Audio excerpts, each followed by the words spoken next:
Part of the reason why tenure is so important for faculty is because tenure is the primary way in which faculty members can gain power within their institution and instill change. It's all about how do we create an equitable system where everybody has a seat, an equal seat at the table. And without tenure, you may not even be at the table.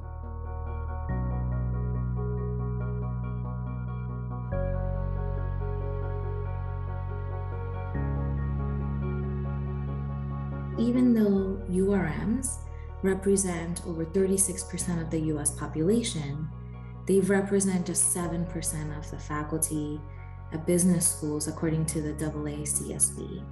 Articles written by URMs or women in general are less likely to be cited. Their contributions are more likely to be undercounted.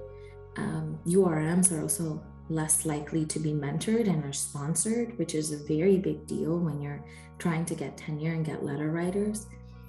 But that's just research, right? In terms of teaching, we also know that URMs and women are systematically evaluated differently and often earn lower teaching evaluations in the classroom, holding everything else constant. Like, how are we really training the business leaders of tomorrow if they've never experienced or had a senior faculty member in the classroom who is Black, Latinx, or Native? My background is in math and chemistry, which is a bit unconventional for being in the marketing field. But from day one, Wharton and the marketing department embraced me and believed in my ability to be a scholar. And I'll always be grateful for that.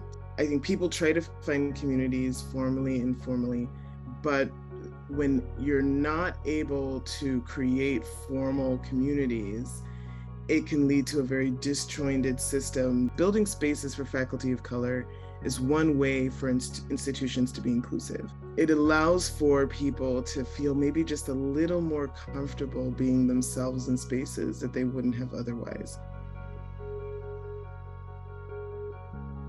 A group of PhD students and very junior faculty who have no power sort of got together, just like doing weekly check-ins to heal, to help each other, and to strategize. We really wanted to create an action plan for what we thought needed to change in academia to create a more equitable workplace.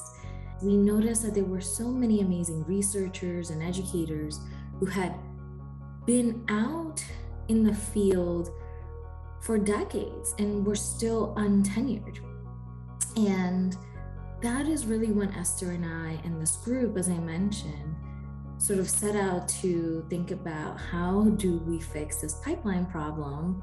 Our goal is we want to face this issue head on and encourage all schools to not ask, why don't minorities get tenure?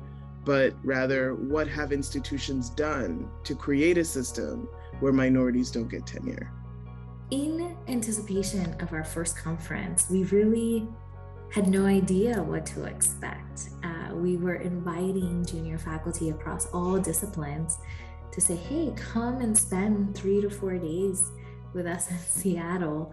The tenure process and applying and getting tenure is a black box for most people.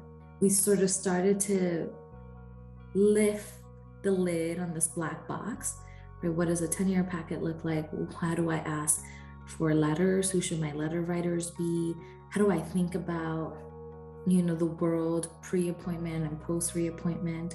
But it's also about recognizing that this is a very lonely process, and everybody needs an academic home. Everybody needs to feel like they're valued and treasured. Schools need to invest in their junior faculty of color because it's not just an investment for 5 to 7 years or 5 to 10 years.